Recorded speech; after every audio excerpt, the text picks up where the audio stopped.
রান্না মানেই তার কাছে জাদু। বিশ্বখ্যাত অতিথিদের আপ্যায়নে তার ডাক পড়েছিল এশিয়ার শীর্ষ ধনী মুকেশ আম্বানির ছোট ছেলে অনন্ত আম্বানি এবং রাধিকা মার্চেন্টের জাঁকজমকপূর্ণ বিয়েতে। বলছি থাইল্যান্ডের খ্যাতনামা শেফ চ্যাং ক্রুয়ের কথা। এবার আসল থাই খাবারের রসনা মেটাতে সেই শেফ এখন ঢাকায়।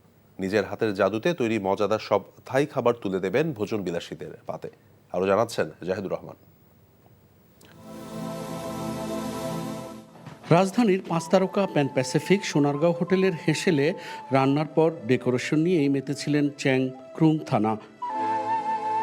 থাই খাদ্য উৎসব, বাণিজ্য ও সাংস্কৃতিক মেলায় যোগ দিতেই প্রথমবারের মতো ঢাকায় এসে বেশ অভিভূত থাইল্যান্ডের বিখ্যাত এই রন্ধনশিল্পী। Sawasdee krap, Sakotom, Bangladesh, Thai Khabar, Kup Mocha. Come to join us with the Thai Food Festival here in Pan Pacific Hotel. ঢাকার থাই দূতাবাসের সহযোগিতায় প্যান প্যাসিফিক সোনারগাঁও হোটেল ও বিকাশের যৌথ উদ্যোগে ৩ দিনব্যাপী এই উৎসবের উদ্বোধন করেন রাজকীয় থাই দূতাবাসের charge d' affaires Panom Thongprayoon. This food festival, the Thai Gourmet Gala, is part of the Thailand Week to give Thai experience to people in Dhaka.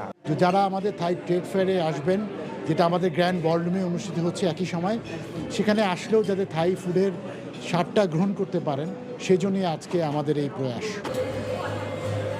একদিকে থাই পণ্যের মেলা, অন্যদিকে দেশটি থেকে আসা শিল্পীদের সাংস্কৃতিক পরিবেশনার সঙ্গে সঙ্গে নানান পদের খাঁটি থাই সাবারের স্বাদ রসনা বিলাসীদের তুলে দিয়েছে অনন্য এক অভিজ্ঞতা।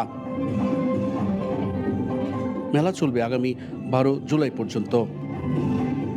Zahidur Rahman, NTV news, Dhaka. বান্ডেল থাকলে প্রতি সেনমানিতে টাকা বাঁচবে। বিকাশ সেনমানি বান্ডেল কিনে জিতুন প্রতি লেনদেনে।